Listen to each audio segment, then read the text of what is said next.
So this is the card that I made today. It is my daughter's 13th birthday this week, and although she's already had a party to celebrate because she's going to be at girls camp during her birthday, I wanted to show you the card that I am going to sneak in her bag or maybe have her sister hand off to her at girls camp. So first I want to tell you a little bit about the paper that I'm using. And this paper is a paper that's made by Ranger. Let me slide my image out of the shot for just a minute here. And this is what it looks like. It's card size, so it's 4 1/4 by 5 1/2. It's made by Ranger. It's called an alcohol ink cardstock, but what I love about this paper is that you can use an alcohol-based or a water-based marker, and they both look beautiful. And let me give you an example here. Here's a little piece of cardstock. Tighten in just a little bit. And I'm just going to grab a Copic marker. Let me use the other side. And look how beautiful. It just looks really pretty. So the alcohol, obviously it's made for, but you can also grab a water-based marker like a La Plume. And look, it's just as gorgeous and vibrant. And you can even grab a Holtz distress marker, and it's just as beautiful. So that's why I'm using the paper that I'm using today. And I don't know if you can see, but it does have a little bit of a sheen on it, which I think looks really pretty when you're doing a stamped image. So let's go ahead and get started. I'm going to start out by stamping up I'm going to widen my shot just for a second while I stamp my image so that you can see it well. So the stamp that I'm using is by Penny Black, and this is what the actual stamp looks like, and it's called Sweet Thing. So we'll go ahead and ink that up by using some Tuxedo Memento black ink. If I can do this without totally inking up my fingers. And then I'm just going to center it and stick it.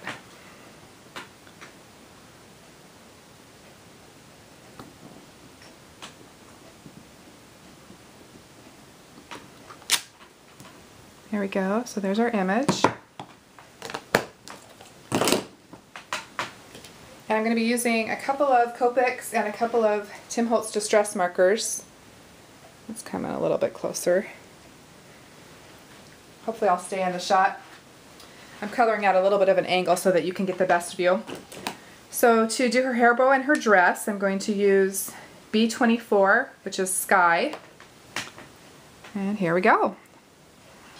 I thought while I'm working on this, I'll tell you a little bit about my daughter Heidi, who's turning 13. She is just such a girl that is just full of life and excitement. She gets so excited when she tries something new. It just radiates from her eyes. I just love that about her. Again, I don't know how to describe her. She is kind of like the one who is whacked with the lucky stick in our family. Whatever she decides to try, she just picks it up, and it's just amazing. I've always been so impressed with that about her, and I don't know if it's just that she's brave or what it is about her, that she's able to just start something and work on it till she gets it, and she doesn't give up, and I love that. And thank goodness for her because of her love for baking. We have cookies in the house. And she made dinner tonight. She made mesquite chicken breasts and baked potatoes. Sorry, I'm at a weird angle here. Trying to get around this little hand and not get ink where we don't want it. And her favorite color is blue. So now we have the dress colored in. I'm going to go ahead and add a little bit to the tights here.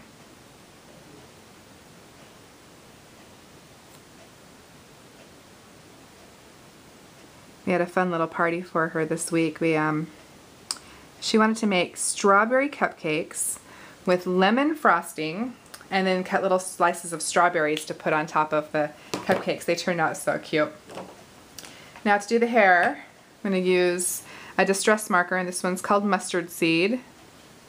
I'm starting out with a light shade, and then we'll add a darker shade to get a little bit of more depth into her hair.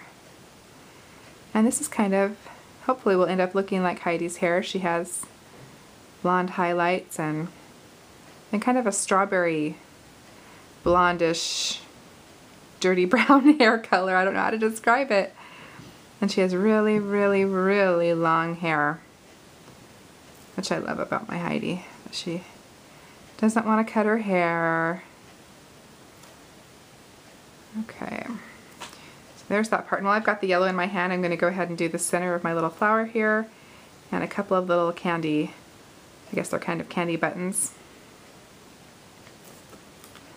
Now that I've done that, I'm going to grab Scattered Straw, another Tim Holtz marker, and use that as my skin tone.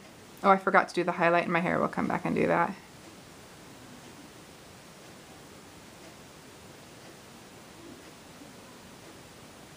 You'll find these just go so smoothly over this paper. So you don't even have to be a colorist, which I am so not. Just enjoying crafting. Although painting, that would be a different story. Since I'm a certified painting instructor, I should probably do something with paint at some point for you. What was I doing? Grab my rusty hinge to do a little bit of shadowing in her hair here.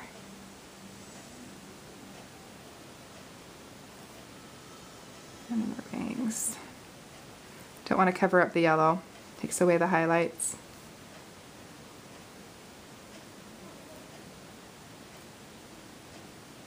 Okay. And then actually while I've got this rusty hinge, I'm also going to color in my cupcake. Go around that little hand that I forgot to color in.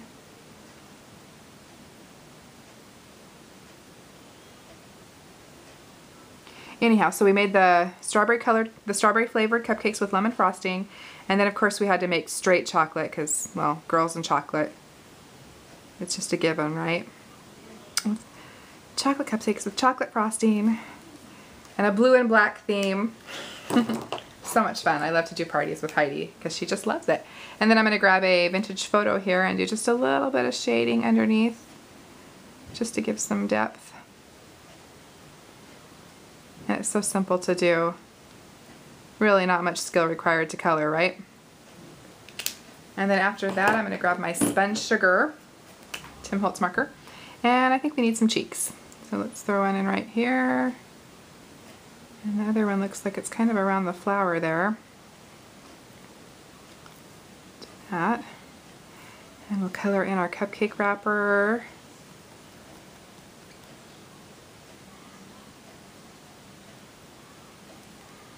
And our cherry. And I'm going to outline my frosting. I'm going to actually paper piece that piece, but just in case any of it accidentally shows, everything will just kind of blend in. And then I'm going to grab aged mahogany and just do a little bit of a shadow underneath my candy buttons here. Kind of deepen things just a little bit.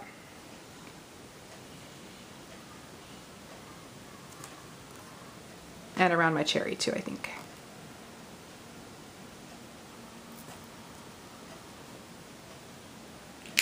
And then next I want to grab my tumbled glass and alternate my buttons here with the tumbled glass.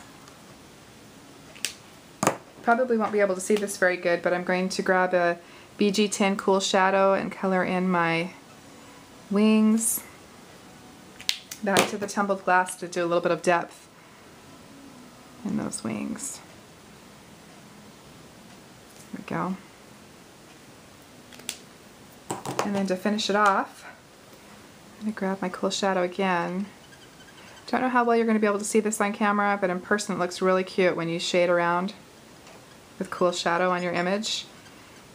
Now, as I said before, I'm not Copics certified or a colorist. I just, you know, fly by the seat of my pants and have fun.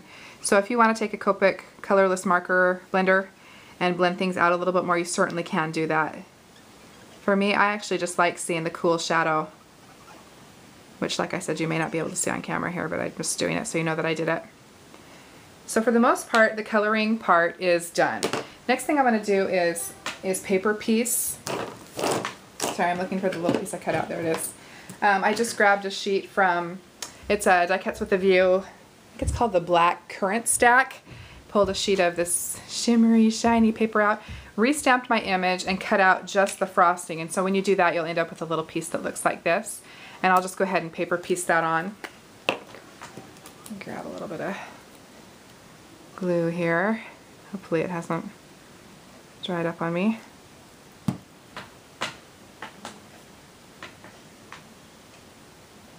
I'll stick that in place.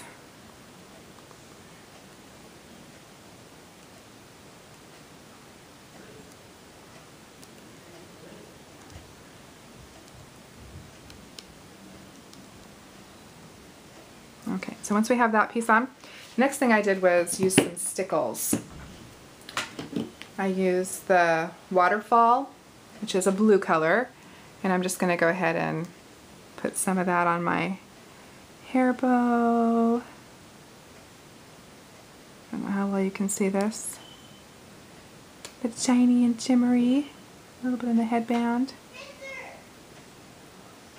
And a little wave on the bottom of the dress there. And then I'm going to grab the, what did I grab? Stardust stickles. And we'll put some in the wings. Ideally, you probably want to do this step after you've already put your card together, so you don't have to worry about touching it. It can have time to dry. So that's basically the coloring part. So I've already finished another one, which I'm going to actually slip this one out that we just colored and slip in this one that's dry. Well, these stickles can dry on my other one. And I'm going to grab my corner punch here, and I'm actually going to widen my shot just a little bit now that we've completed our image, and round this off. And this is a 3 by 3 inch square. Oops, that's my corner there. And this is the only piece that I'm going to round with the corner punch here. And then I'm going to grab a piece of blue. This is a Stampin' Up! Marina Mist. And this is, let's see, this one was 3 inches. So this next piece is 3 1/4 by 3 1/4. And I'm just going to stick, actually before I stick that, we're going to do that part last. Stick these two together. So this is, the pink is 3 1/4, then the blue is 3 1/2, and then the white is 3 3/4, and then my card base will be 4 inches. So let's go ahead and put these 3 layers together, and as I film this, as I edit this, I'll put the measurements down below for you so I haven't totally, hopefully I haven't totally confused you.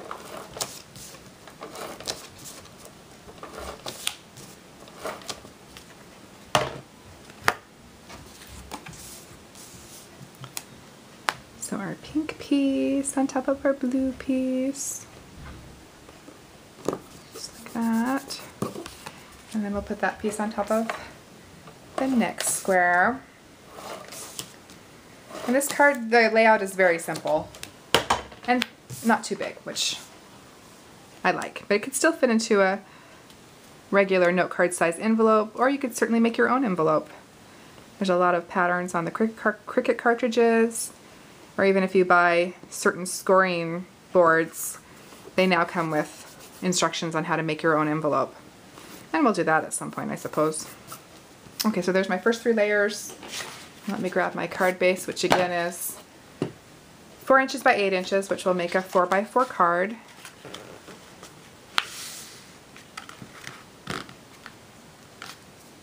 I'm going to smooth that down.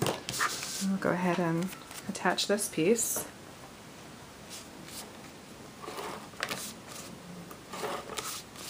I was thinking this week's going to be really weird. My oldest son is going off on a kayaking trip, and my 2 oldest daughters are going to girls' camp, and my youngest daughter and son are going to go visit with Grandma and Grandpa for the week. So Brigham and I, my husband and I, are going to be all alone here without any kiddos. And I was thinking it's probably been about 10 years actually since the 2 of us have been alone without any kids, which sounds like fun. But I'll miss them. I'm sure I'll miss them. I'm sorry, I'm laughing. I'm kind of excited about it. Okay, so pop dots. But I know they're going to have a blast, all of them. To pop dot up our image. There we go. Oops.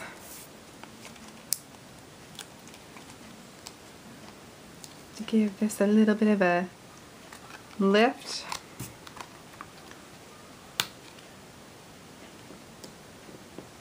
Okay, and then to do my sentiment, I just grabbed a small little happy birthday. And where is that from? It says stamping and scrapping. I'm not even really sure what this is called. It's a little pack that looks like this. So just whatever happy birthday you happen to have. I just grabbed this one because it was small. I have a little piece of white here, and I cut another little piece of sparkly paper, and I'll tell you the measurements when I edit. And we'll grab some black and my little Fisker's punch here. And I'm going to center this because I'm going to actually turn this into a little two-sided pennant here. I'll stick it. There we go. And on this, I'm using a piece of the paper that I used to do my stamped image on. So it takes just a hair to dry. So while I'm waiting for that to have a chance to dry, I'm going to flip this shiny piece over and cut a pennant here. And I just do that by marking the center, connecting to the two edges. And I've done it this way forever. And just recently I've started seeing other people do this. So who knows where the tip came from, right? Probably one of those old tried and true ways. I don't know, maybe sometime I'll come up with a tip that's all mine. And you can call it the Kathy tip. Okay, so it looks like that dried up. I'm going to flip it over and do the same thing.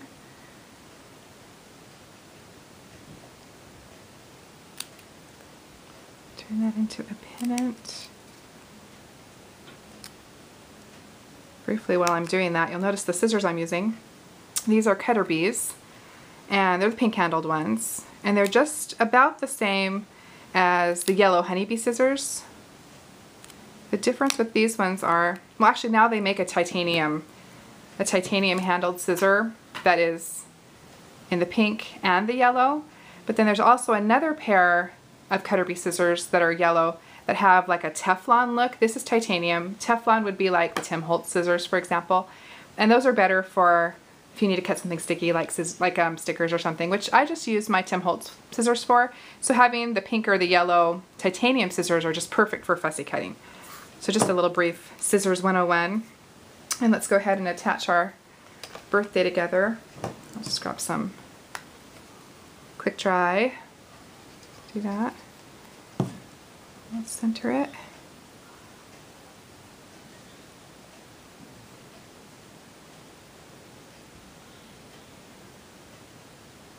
Go. Whoops.